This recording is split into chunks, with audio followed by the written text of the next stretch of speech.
Hello, welcome back to my channel and welcome to another reading vlog where I'm gonna be reading Arm of the Sphinx. So Arm of the Sphinx is book 2 in the Books of Babel series, which is a fantasy series, and I have a reading vlog for book 1 which is called Senlin Ascents in my channel that I will link in the description. So if you have not watched that, I suggest you do before watching this one. Also, I was incredibly excited to read this book because I just loved the ending of the previous one so much. And so, yeah, I was dying to read this. And I also just want to say that there are definitely spoilers for what happens in this book in this reading vlog. And having said all that, let's just get into it.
Okay, so I am on page 89, which means I have finished reading part 1.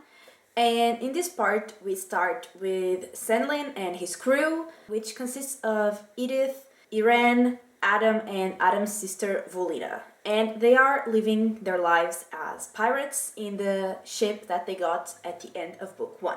So they want to go to Pelphia, or more specifically, Senlin wants to go to Pelphia because that's where he thinks his wife is.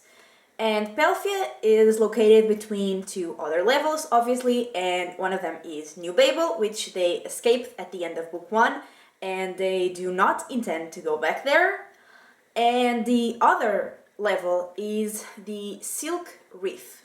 And the Silk Reef is kind of closed off from both like the top level and the level below, which is Pelphia, because Pelphia and the other level above the Silk Reef, which I don't remember the name of, had been at a war, and so they closed off the entrances to the Silk Reef.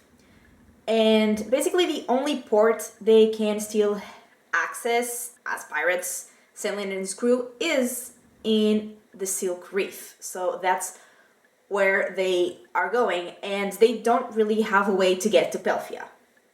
I hope what I said made any sense because I kind of confused myself with this explanation, so I'm very sorry if it didn't. Also, at the end of book 1, when they were trying to escape, Senlin set that trap that released the drug, and it got him, and he started having visions of his wife. And he is still being affected by the drug somehow because he still has those visions, and sometimes he has like a full-on conversation with Maria, and like I'm confused as to how that is happening, but it is.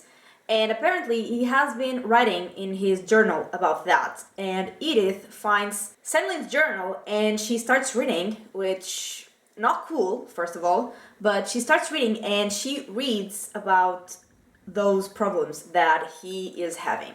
After that, they find someone who tells all of them to go to the Golden Zoo, which is located at the center of that level they're in, the Silk Reef, because there is a man there called Luke Marat who can help them. And the person also tells them that Luke Marat will want books as a peace offering. So they decide that they're going to rob tourists. And Senlin, when he first got to the tower, was a tourist who was robbed. So that is kind of, hitting hard for him, but they do it anyway.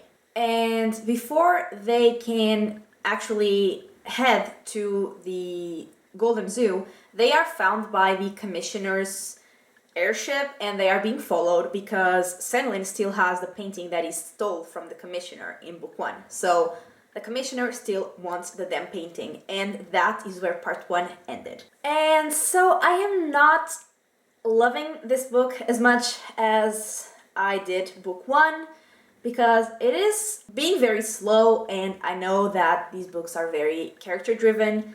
The first one was also not crazy fast paced, but it was fun to follow Senlin as he ascended the tower, and even if the plot, the main plot, which was finding Maria, wasn't progressing a lot, it was still progressing in the sense that we were getting to meet new people and new places. And now it's not progressing or moving because Senlin is not moving either. And also we didn't meet any new people that I think will actually be relevant or new places. But now that we are going to the Golden Zoo in part 2 and gonna meet that guy, I am hoping it will get more interesting. Also, like I said, I am confused as to how Senlin is still being affected by the drug, but those conversations with Maria's visions are definitely entertaining and funny. Also, I do like everyone in Senlin's crew. I think Adam is probably the person I like the least, but I still do like him, and I really like the other 3 characters, most of the times. So it's not like I'm not following them, I'm just not having the best time. But like I said, I have hopes for part 2, and I will update again once I read that.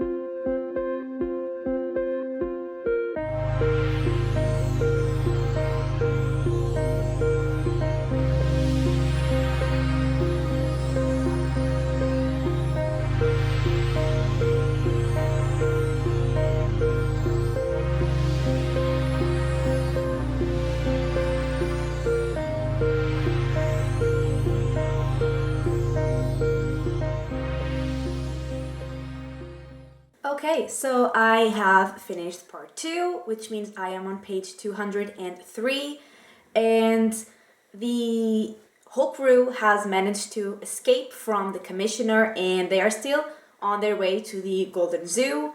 And we also learned that the whole level, the Silk Reef, which used to be called Silk Garden or Silk Gardens, is basically after that war between the levels above and below that one level, the Silk Reef has become a place that most people avoid. And while they are trying to find the Golden Zoo, they actually find a map that leads to it. And also we learn that Edith knows the person who is basically ruling the tower, and that person is the Sphinx. The Sphinx. And she knows that the Sphinx is not a good or really trustworthy person, and the others don't know that. And she actually got her arm from the Sphinx, because I don't think I mentioned it in book 1 that she actually lost her arm when after the fight in the parlor, when she was branded to not be able to go back to that level. She got an infection because of the branding, and she actually lost her arm, and now she has a sort of mechanical arm, and she got that arm from the Sphinx, and now she owes something to the Sphinx. So while they are going to the Golden Zoo, they kind of get separated because they are attacked by some creatures, some beasts, and so Senlin and Edith keep going on their way to the zoo, and the others get back to the ship. And Edith and Senlin do manage to find the Golden Zoo, and they find Luke Marat, who has a bunch of Hods there. And Hods are basically slaves of the tower. And Luke Marat tells Senlin and Edith that they will have to become Hods for him to help them get to Pelphia through the Black Trail, which is how they are planning to go there. And then he just locks them both up. Also, we learned that the only reason why Luke Marat wanted the books was to destroy them. And also, Senlin finds 5 paintings that are kind of identical to the one he stole from the commissioner. And then he and Edith managed to escape from where they were locked up.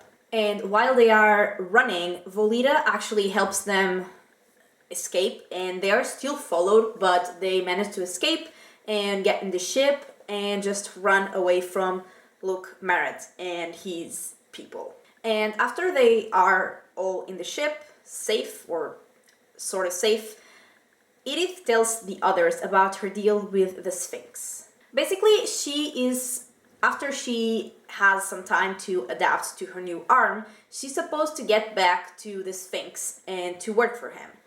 And basically, she is to be a wakeman, who is someone that watches over the tower. And the Sphinx sends his wakeman to where he thinks there is an imbalance of power in the tower.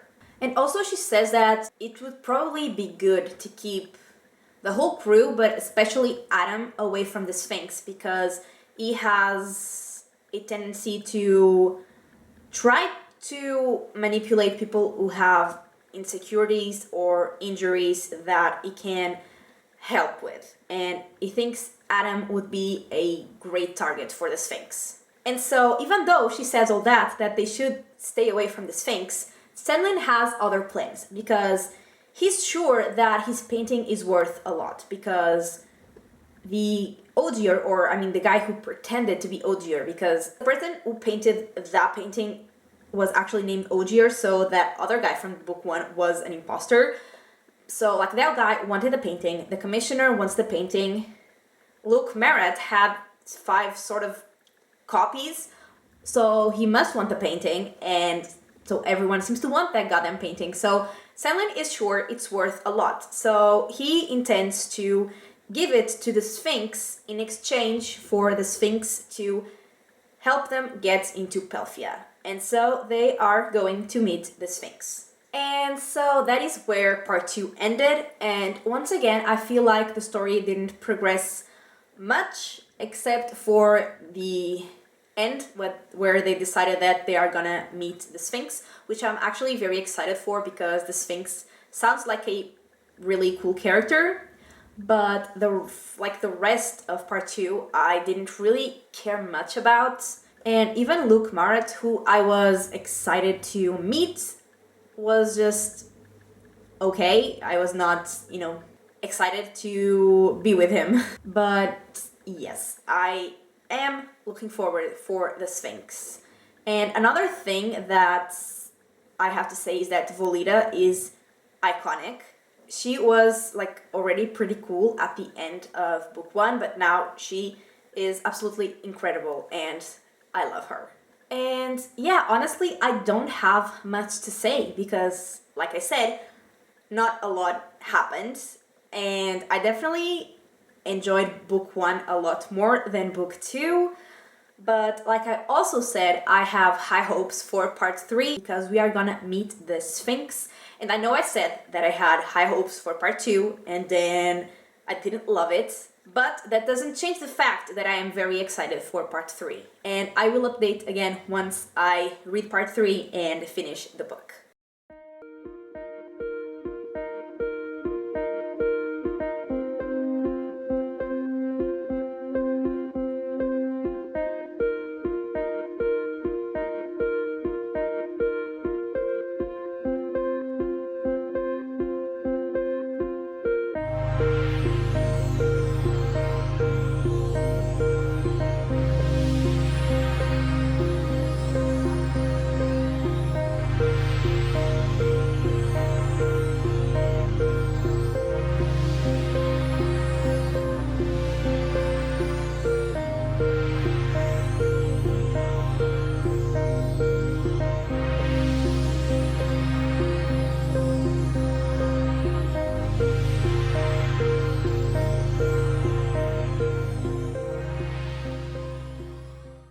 Okay, so I have finished the book and I actually really liked part 3 and I have a lot to talk about. So after some initial trouble, the crew manages to get to the place where the Sphinx lives. And at first they are received by Byron, which is one of the Sphinx creations, I guess, and then they are received by the actual Sphinx. And so the Sphinx tells Senlin that he knows where Maria is, and it is indeed in Pelphia, which was what Senlin already thought. And then the Sphinx asks Senlin about the painting, and he shows it, and it seems that the painting has a 3 on it, and apparently that's its place in a collection of paintings, of 64 paintings, and that is one for each level of the tower. And so Senlin agrees to spy for the Sphinx if he gets the help he needs to get to Pelphia. And then the Sphinx also tells Senlin that he wants Senlin to go get a book from his library, but the library is a bottomless library, so that's gonna take a while. And we also learn that Senlin was still being affected by the drug because the painting he has of Maria is laced with a drug, kind of, so every time he touched the painting, he was affected by the drug again. And so the group kind of separates as Senlin goes down into the library. So for the rest of the people who remain with the Sphinx says that he wants to interview every single one of them separately, and he wants to start with Adam. And like I've mentioned before, Edith doesn't think it's a good idea for the Sphinx and Adam to interact. So she tells Adam that, and that she'll help him escape. And so they get to the top of the tower, basically, and they find a vein of gold. And Adam, always thought that there was a treasure there, so there actually is, and they are, in shock, especially Edith, who didn't think the whole thing about the treasure was true, but their shock is cut short because some men appear and they call for Adam, they know who he is, but they don't know Edith. So they take Adam, and Adam kind of agrees to go with them, and they let Edith go with the promise that she will never go back there because if she does, they will kill her. And I have no idea who those people are, and neither do Edith or Adam, but I am very intrigued as to how they know who Adam is and what the hell they want with him. So back with the rest of the group, Volita actually starts striking some sort of weird friendship with the Sphinx, and we learn that the Sphinx is actually a woman because she takes off her mask in front of Volita because the Sphinx was using a mask the whole time. I think I forgot to mention that. So yeah, the Sphinx is actually a woman, and she explains to Volita how a lot of the things in the tower work, and she just shows her around a lot of the mechanisms. And so after Edith gets back there, the Sphinx talks to her, and she tells Edith that she wants her to do some more specialized work for her. She wants Edith to, basically like that guy, Luke Marat, who claims that he's liberating the Hods, but he really isn't. He just wants the Hods to work for him. And it might start kind of a revolution. So the Sphinx wants Edith to basically intervene in her name and remind people of the Sphinx power. And she also gives Edith a new and improved arm. And so back to Senlin, he's in the library, and now that he's not near the drug, he's kind of going through withdrawal. And then he stops seeing Maria. And after he stops seeing Maria and having that constant presence with him, he actually starts only thinking about Edith and about the fact that he's attracted to her. And then he manages to find the book and he gets back to the Sphinx.